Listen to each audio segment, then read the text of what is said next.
Hi friends, this is Ashraf Ali again back with one of the most important topics of your exams, that is valuation of goodwill, and another important topic, that is valuation of shares.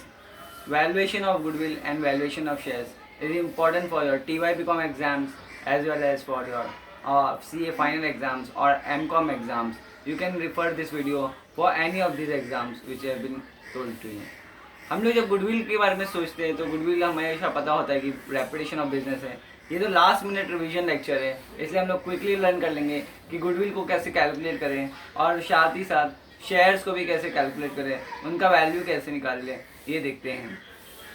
जब भी हम लोग goodwill calculate करते हैं हम लोग इन steps को follow करते हैं ताकि हमारा आंसर क्विकली आ जाए, क्योंकि हम लोग जब गुडविल फॉलो जब भी गुडविल या शेयर्स का वैल्यूएशन करते हैं तो कोई अकाउंटिंग स्टैंडर्ड नहीं है, इसलिए हमको ये इन स्टेप्स को फॉलो करना बहुत ही इंपॉर्टेंट मिलता है। ये स्टेप से आपको मार्क्स भी अच्छे मिलेंगे और साथ ही साथ आपका आंसर भी बहुत ही ईजीली आ जाएगा।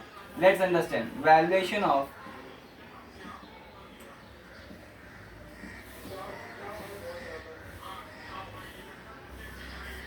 गुडविल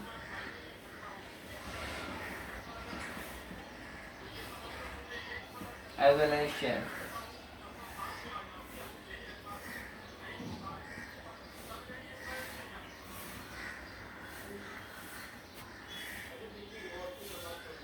फर्स्ट स्टेप जो हम लोग फॉलो करते हैं वो कैलकुलेट करते हैं हमारा फ्यूचर मेंटेनेबल प्रॉफिट।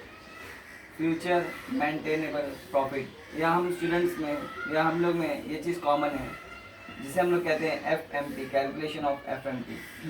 सभी चीज़ को सीखेंगे हम लोग धीरे धीरे और क्विकली, लेकिन ताकि आपका टाइम वेस्ट नहीं हो। सेकंड हमारा होता है capital employed, capital employed. Third हमारा होता है normal rate of return and that is NRR, normal rate of return, that is my NRR।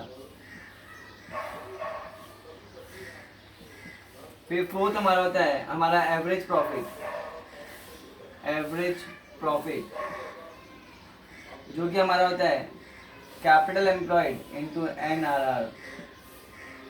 Fifth हमारा होता है super profit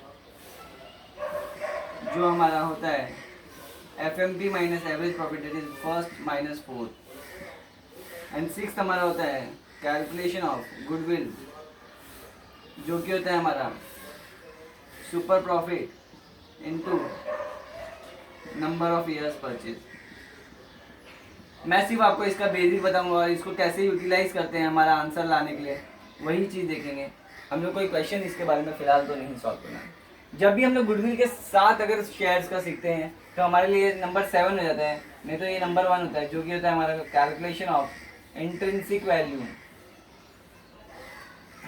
Then we calculate the 8th one or the second one in shares जो होता है हमारा yield value, and then we have the average that is the fair value जो कि होता है हमारा intrinsic value plus yield value divide by 2।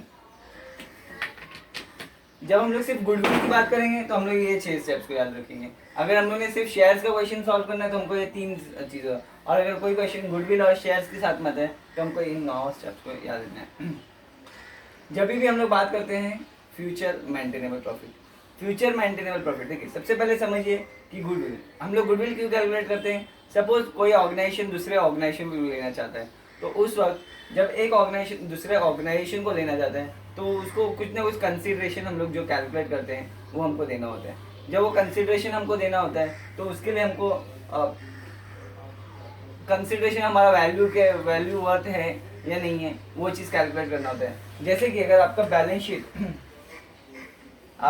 Sheet का वैल्यू है नेट वैल्यू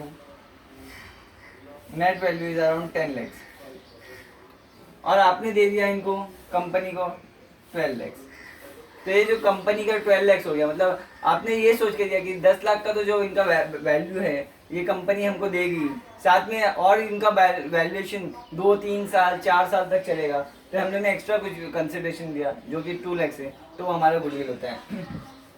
जब भी गुडविल कैलकुलेट करते हैं तो हमको 2-4 चीज़ों को ध्यान में रखना होता है। जैसे कि आपने बाटा कंपनी अगर कोई टेक ओवर करते हैं तो बाटा का जो वैल्यू है वो जो आने वाले 3 साल 4 साल तक चलेगा, उस चीज़ को देखना पड़ता है।